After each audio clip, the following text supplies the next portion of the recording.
안녕하세요. 아주 구질구질한 시댁에 살며 가진 고생 다 하고 사는 중인 40대 주부입니다. 아픈 올케 등골 빼먹으려고 기생충처럼 들러붙으려 한 우리 못난 신우에 대해서 오늘은 낱낱이 공유해보도록 하겠습니다. 저는 대학병원 간호사였어요. 직업만 들어도 힘들겠다고 한숨부터 먼저 푹 쉬시는 분들도 계실 텐데요. 저는 간호대학 들어가서 졸업하자마자 국시에 합격하고 다니던 대학병원에 입사를 한 이래 정말 단 한 번도 제대로 쉬어본 적이 없이 쭉 근무를 했습니다. 주기적으로 반복되는 3교대 근무가 제 몸을 망가뜨려 가고 있었지만 저의 평생 직업이라는 생각만을 하면서 쉬지 않고 일을 했네요. 그와 더불어 얻는 보람과 성취감, 여러 가지 복합적인 감정들도 늘 감사하게 여기는 사람이었고요. 그러다가 정말 강제적으로 직장을 그만둘 수밖에 없었습니다. 제가 상대하던 환자와 정말 아주 사소한 걸로 시비가 붙어버렸거든요. 입원하던 일주일 내내 반말부터 시작해서 집안 도우미 아줌마 마냥 집안일 시키는 종 취급을 하고 무슨 식당 웨이트리스라도 된다는 듯 배달 음식까지 시켜달라는 환자. 이런 환자 여러 봤지만 저 말고 다른 신입 간호사 명찰까지 손대며 삿대질을 해대는 꼴에 제가 더 이상 참지를 못했어요. 따끔하게 병원 규칙부터 간호사가 하는 일을 설명을 드렸죠. 그 전에 이미 먼저 사근사근 말을 했는데도 귓등으로 터듣지를 않아서 제 나름대로 다른 간호사 후배들까지 다 책임진다는 생각을 하고서 작정하고 말을 꺼낸 것이었어요. 하지만 결국 돌아온 건 그 사람의 상상하기도 싫은 엄청난 삿대질과 모욕적인 말, 그리고 실제로 제빵까지 때리며 더 심한 폭행까지 하려고 겁박을 하던 모습뿐이었습니다. 다른 동료 간호사들은 제 편을 들어주다 말고 완전히 태세전환으로 모른 척 돌아섰고 저는 결국 환자를 혼자서 그따구로 상대했다가 환자를 화나게까지 만들어서 병원 컴플레인 걸려오고 난리가 났다며 저는 환자에게 사과할 것을 강요받았고 실제로 저는 직장을 위해서 그 진상 환자 앞에서 고개 숙여 사과를 했습니다. 너무나도 수치스러웠고 너무나도 한탄스러워 지금도 글을 쓰면서 손가락이 벌벌 떨리네요. 하지만 그렇게 사과를 하고 난 후가 더 고역이었어요.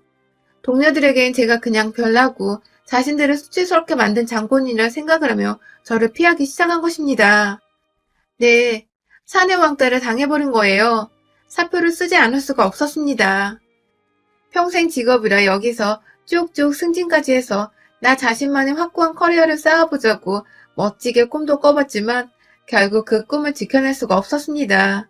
그렇게 퇴직을 하고 나서 보니 그래도 퇴직금에 그간 모아놓은 간호사 월급으로 제법 적지 않은 돈을 통장에 지니고 있었어요. 그래봤자 저는 결혼도 했고 아들 하나도 키우고 있어서 그 돈은 가정의 보탬이 되도록 써야겠다는 계획뿐이었지만 그래도 기분은 좋더라고요. 더 솔직하게 말하자면 내가 지난 몇십 년간 개고생하며 일을 했던 게 결국 이렇게 사소한 통장 안의 숫자들로 기입이 되는구나 싶어서 내심 허탈하기도 했습니다. 저는 그 후로 사람들을 만나는 것도 괜히 두렵고 걱정이 되고 하다하다 기피까지 하게 되면서 더욱 집안에 숨게 되었는데 말이죠. 아무튼 그렇게 퇴사를 하고 거의 10개월 정도는 정말 집안에서 꼼짝도 안 하고 아들 키우고 남편 내조 하면서 살았어요. 만약 가족들이라도 없었으면 저는 당장 하고 싶은 것도 해야 할 일도 없어서 그저 침대 위에 멍하니 누워있기만 했을지도 모릅니다. 그래도 아들이 옆에서 자꾸 엄마 하면서 일부러라도 엉겨붙어주고 남편도 자꾸만 집에서 이것저것 해보라고 짐대는 식재료에 이것저것 돈을 들이부어 저 심심하지 말라고 자꾸 뭘 사오는데 주변 사람들 봐서라도 제가 얼른 기운을 차려야겠더라고요. 그런데 문제는 제가 기운 차려내던 그 시기에 껌딱지처럼 둘러붙어 거머리 마냥 제 피를 쪽쪽 빨아먹으려 한 악마 같은 년이 있었다는 것입니다. 지금 생각해도 얘는 병원에서 제가 상대했던 그 진상 환자보다 더 질이 나쁜 놈 같네요. 그 환자는 본인이 개념 없는 사람이란 걸 대놓고 자랑한 듯 티내기라도 했지 이년은 그걸 감쪽같이 속여서는 자기는 아무것도 모르는 순진한 양인 척하며 지냈거든요. 자꾸 제가 년년거리는 이년은 바로 저희 형님이십니다. 저와 형님은 2살 차이가 나요. 정말 자매로 치면 친구처럼 지낼 수도 있는 얼마 차이 나지 않은 나이죠.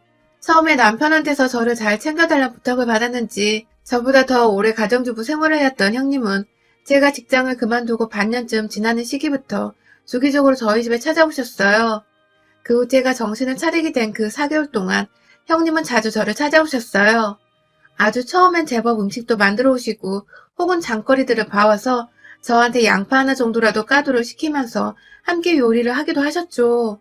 자꾸만 저한테 일거리를 쥐어주시고 제가 아무것도 하지 않을 때 누워만 있지 않도록 부단히 애를 써주던 모습이 참 고마웠습니다. 그래서 저도 자연스럽게 형님께 마음을 더 활짝 열었던 것 같아요. 그런데요, 그때부터 뭔가 제가 형님께 털리기 시작했어요. 집으로 자주 찾으시더니 한 달 정도 지나서부터 돈을 꾸시더라고요. 맨 처음엔 저한테 아주 자연스럽게 현금이 있냐고 물어보셨어요. 택시 타고 왔더니 기사님이 집 바로 앞에 세워주는 바람에 과일 마트에 들리기가 애매했다고 집만 놓고 다시 장 보러 가려 했는데 카드 말고 현금이 없다면서 현금으로 사야 얼마 더 싸게 판다며 주저리 잘도 진짜인 것처럼 신박하게 설명을 하시길래 현금은 없어서 계좌이체로 해드리면 되겠냐고 물었어요. 뭐 요즘 과일 가게에서 결제는 계좌이체로도 쉽게 하니까요. 그래서 고맙다고 갚겠다면서 조화를 하시더니 10만 원을 부르시더군요. 과일 사는데 10만 원이요. 순간 좀 많다 싶었는데 잔돈 남으면 당연히 돌려줄 텐데 형님도 그냥 계산 씌우시려고 10만 원을 부르셨구나 싶었습니다. 그런데요. 한 30분 정도 장을 보러 나갔던 형님이 집으로 돌아오시는 길에 들고 온 과일은 딸랑 사과 6개가 전부였습니다. 그것도 뭐 어디 대단한 지역 특산물도 아니고 그냥 검은 봉다리 안에 들어있는 사과 낱개로 6개 말이죠. 처음부터 사과를 사려 했는데 10만 원이나 빌린 건가 싶어서 의아했던 그때 과일 상태가 너무 안 좋아서 제일 멀쩡해 보이는 사과만 사왔다며 멋쓰게 하시더라고요. 그럼 그렇지. 전 제가 괜히 형님을 오해했다 싶어 괜히 민망하더라고요. 감사하다고 사과를 받아선 씻고 깎아서 같이 먹으려 세팅을 하는데 그때 형님이 핸드폰을 확인하시며 약속을 깜빡했었다며 먼저 가봐야 한다고 급하게 가방을 챙겨 나가버리셨어요. 졸지에 사과 6개가 덩그러니 제 집안에 남겨진 저는 뭐 별 수 없다며 혼자 사과를 먹는데 우리 형님 나한테 사과값 뺀 나머지 돈을 안 주셨네 싶더군요. 이마트에서 한 5천 원도 안 하는 가격인데 혼자 9만 5천 원을 설마 까먹었다며 안 주실까 싶어서 다음에 또 형님이 오실 날에 바꾸자 생각을 했어요. 하지만 그 다음날도 집에 오신 형님은 이번에 갑자기 집에서 쉬다 아이스크림 먹고 싶다는 이유로 혹은 배달앱 주문을 해보자면서 자기한테로 계좌이체를 요구하셨고 저는 또 제 걱정에 집까지 찾아오신 분한테 거절하기가 그래서 매번 10만 원씩 계좌 입금을 해드렸어요. 제가 원한 거 아니고 형님이 10만 원을 부르시길래 드린 거고 전 이게 다 저한테 잔돈을 거슬러 주기까지 형님이 알아서 계산을 하고 계시니까 돈을 막 부르시는 거라 생각을 했어요. 당연히 형님은 그렇게 순식간에 아프다는 올케한테서 거의 50만 원 빌려가 놓고는 거의 한 달가량의 발길을 뚝 끊고 저희 집에 오지 않으셨습니다. 처음엔 연락까지 주면서 몸이 아프다 혹은 아이 때문에 바쁜 일이 많다며 미루시더니 아예 연락 없이 발길을 딱 끊어버리셨죠. 형님께 빌린 돈 갚으라 말씀드리기에 누워만 있으려던 저를 일으켜 세워주셨던 분이니까 경우가 아닌 것 같아서 그냥 모른 척 하기로 했습니다. 집에 오고 가고 하는데 드는 경비를 들었다 생각을 했죠. 그렇게 잊어가려던 중에 형님이 또 집에 찾아오셨어요. 연락도 없이 빈손으로 찾아오신 형님은 제 상태를 갑자기 확인해보고 싶었다면서 올케 괜찮냐고 막 물어보시고 걱정을 해주시는데 괜시리 고맙더라고요. 그런데 그 다음 말은 좀 생뚱맞았습니다. 제가 이제 출퇴근도 안 하니 옷이 필요 없지 않냐면서 자연스럽게 말을 꺼내시더니 갑자기 제 안방으로 들어가시더니 급기야 자연스레 제 옷장을 마음대로 들춰보는 겁니다. 집에 와서 제 옷장까지 가는데 걸리는 시간은 정말 10분도 안 걸린 것 같은데 그 과정이 너무 자연스러워 제가 다 당황을 했어요. 비록 안 입는 옷들이 많지만 저는 대부분 옷을 저렴한 거 여러 개 사는 것보다 진짜 질 좋고 브랜드 있는 옷 한 벌 사놓고 오래 잘 입는 스타일인지라 거의 대부분 몇십만 원대의 옷들인데 이걸 외출 안 한다는 이유로 자기 줄 거 없냐고 들춰보는 형님이 순간 딱 그 진상 환자 같아서 숨이 막히더라고요. 저 다 입는 옷이에요.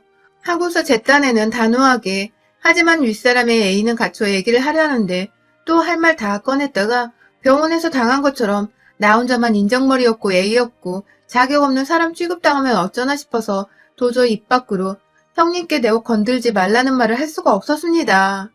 사고 후 트라우마가 제일 무섭다더니 제가 딱 그 꼴이었던 것입니다. 결국 그날 형님은 진짜로 제 옷 여러 벌을 자기 마음대로 골라서는 잠깐만 입어보자. 입고 계절 변하기 전에 돌려줄게. 하며 가져가셨어요. 어차피 저는 쭉 집에 있을 테니 자신이 먼지 안 쌓이게 옷을 잘 입어주겠다는 별 말 같지도 않은 소리 짓거리며 말이죠. 하지만 뭐 여러분들도 예상을 하셨을 테지만 형님은 계절 지나고 그곳에 반납하기는커녕 아무것도 모른다는 듯 그 후로도 저희 집에 몇 번 더 왔는데도 시치미를 뚝 뗐고 급기야 계절마다 다른 옷까지 더 챙겨가면서 문자로 잘 쓸게. 계절 바뀌면 돌려준다? 하더군요. 중간에 또 여러 번 자기 아들까지 데려와서는 시간이 남아서 숙모얼굴 보여줄 겸 데려왔어. 하시더니 애들 먹을 것이 냉장고 안에 한 개도 없다면서 저희 아들은 도대체 뭘 먹으면서 지내고 있냐고 걱정을 한가득 해주시더니 또 돈을 빌려달라고 하시더군요. 가서 장을 봐오려 하는데 다 올케네 먹을 것들이니까 본인 카드를 쓰기는 좀 그렇다고 말이죠. 대신 장까지 봐주시려는 건가?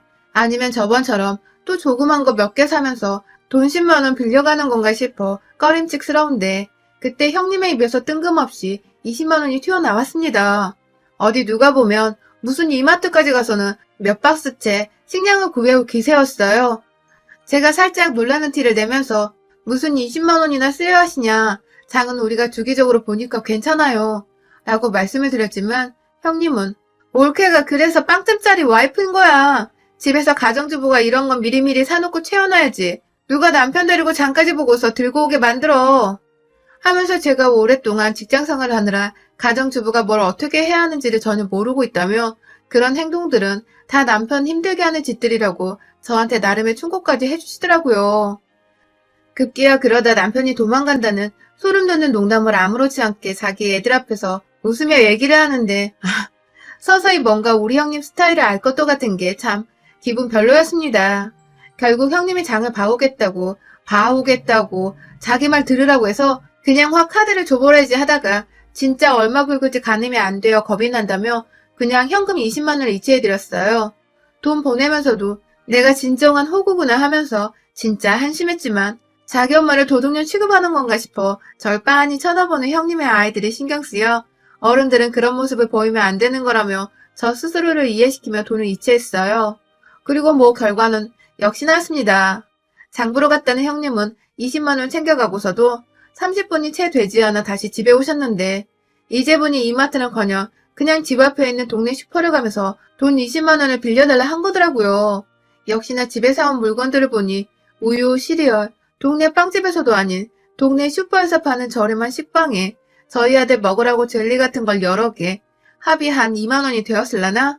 고작 그거 사려고 20만 원을 빌려가더니 들고 온 봉지를 보고 제가 하도 어이가 없어서 그걸 웃지도 못한 채 쳐다보니 지도 민망했는지 멋쩍게 웃더니 한다는 말이 이 동네는 살만한 게 없더라고. 라더군요. 그 한마디하고는 음식들을 냉장고에 넣지도 않고 부엌 식탁에 올려두더니 이전의 레파토리처럼 핸드폰 한번 쓱 꺼내서는 이제 애들 때문에 가봐야겠다고 슈퍼에 들어누워 핸드폰 게임을 하고 있는 애들이 뭐 그리 바쁜 일정이 있는지 애들 핑계대면서 불러서는 우르르 집 밖으로 나가는 형님. 진짜 이거 완전 똥벌 받더라고요. 제가 남이었으면 제가 당연히 뭐 이런 또라이가 다 있냐며 돈을 받아냈겠죠. 그런데 제 성격이 직장에서 퇴사 전 당했던 일로 180도 바뀌어서는 답답하고 고구마 100만 개 먹은 사람이 된 데다가 상대는 우리 남편 누나인데 가족 사이에 돈 달라고 해도 되나 싶고 그렇게 모두가 떠난 집안에서 저는 또 가슴을 막 치며 입으로 겨우 쌍놈을 시키라며 입으로 몇 번 형님 욕을 했습니다. 내내 다음을 벼르고 있었어요. 전 점점 상태가 괜찮아지고 있는데 내 상태가 가장 엉망일 때 나의 가장 옆에서 내 등골을 빨아먹으려 한 형님을 어떻게든 복수하겠다는 생각을 꾸준히 품었죠. 그리고 이내 그 복수의 날이 찾아왔어요. 저는 제 상태가 형님을 향한 복수를 불타 점점 멀쩡해져 갔지만 그걸 남편한테 굳이 티는 안 냈어요. 어떻게든 형님을 다시 제 집안에서 마주하고 싶었으니까요. 빌려간 돈에 빌려간 옷까지 현금으로 다 따지면 이게 200만 원 정도 되거든요. 이게 보통 살림하는 집에서 절대 작은 돈이 아니잖아요. 이만 정말 열심히 갈고 있던 그때 형님은 언제나처럼 아주 뻔뻔하게 저희 집을 다시 방문했습니다. 이번엔 애들은 없이 혼자서 또 뭘 챙겨가려는지 조그만 에코백도 하나 들고 왔어요. 자연스레 내 집 소파에 앉는 형님께 이번엔 제가 먼저 선빵을 날려봤어요. 오늘은 뭐 가져가시려고요? 라고 표정 하나 변하지 않고 물어보니 내심 찔렸는 듯 당황해 말을 버벅거리다가 자연스레 냉장고를 열어보더니 또 먹을 것을 타령하는 형님. 이번에 안 속는다며 장은 제가 봐올 거예요. 돈 달라 하지 마세요. 라고 말씀드리자 오히려 얼굴이 시뻘개져선 무슨 말을 그렇게 하냐고 혼자서 웃었다가 혹은 진지해하면서 자신을 도와주려고 돈은 달라 했던 것 뿐이라더군요. 혼자서 민망했던지 막 쓸데없이 집안을 걸어다니며 구경을 해대던 형님은 급기야 집얼은 남을 못 주는 건지 제 안방에 또 들어가더라고요. 멋대로 닫힌 안방문을 친히 열고 들어가서는 제 화장대에 앉은 형님은 찬찬히 살펴보다가 제가 립스틱 겸 립글로즈용으로 쓰는 디올 립스틱이 탐이 났는지 어머 명품 쓰네 하면서 그걸 굳이 꺼내들어 지 입술에 쳐 바르더라고요. 뭐 이런 그지 같은 게 다 했을까요? 직장을 몇십 년을 다녔는데 그런 제가 1년에 겨우 한두 번 살까 말까 하는 립스틱으로 디올 몇만 원짜리 쓰는 걸 명품 쓴다고 할 수 있으며 그렇다고 남의 립스틱을 그냥 저렇게 써버릴 수가 있는 거냐고요. 제가 너무 기가 막혀. 아휴, 왜 남의 립스틱을 허락도 없이 막 집어 바르세요?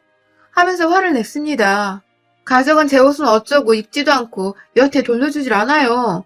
하면서 이왕 안방에 쳐들어간 신우이한테 온 이야기까지 꺼내며 언제 돌려줄 거냐 물었어요.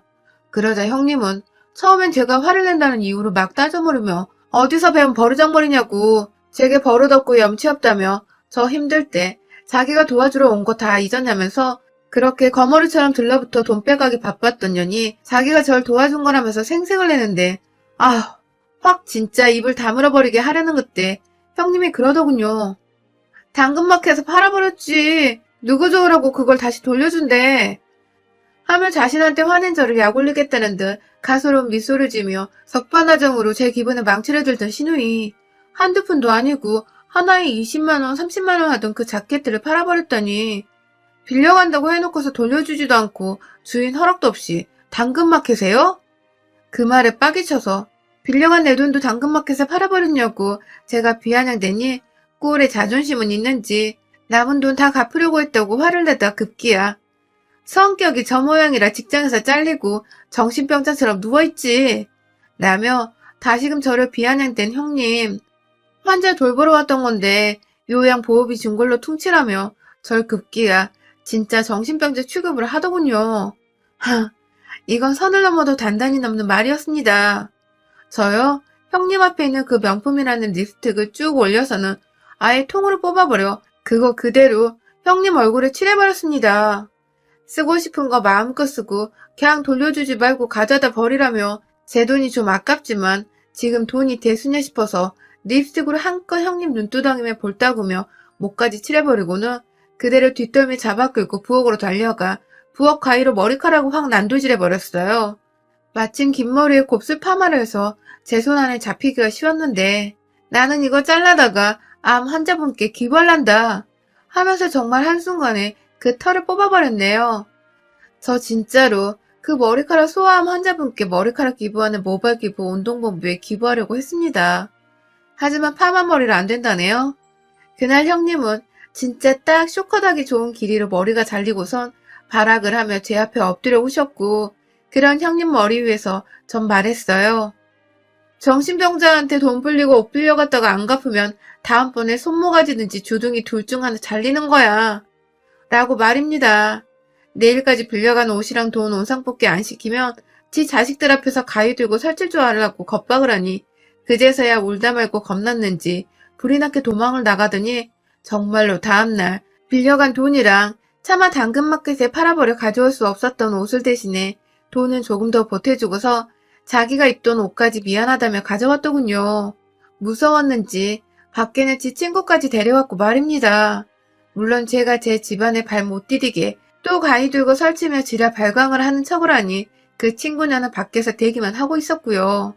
그 사이 진짜로 답이 없었는지 미용실 가서 머리는 쇼크까지 쳐왔고 말입니다. 그러게 사람 봐가면서 삥 뜯을 생각을 해야지.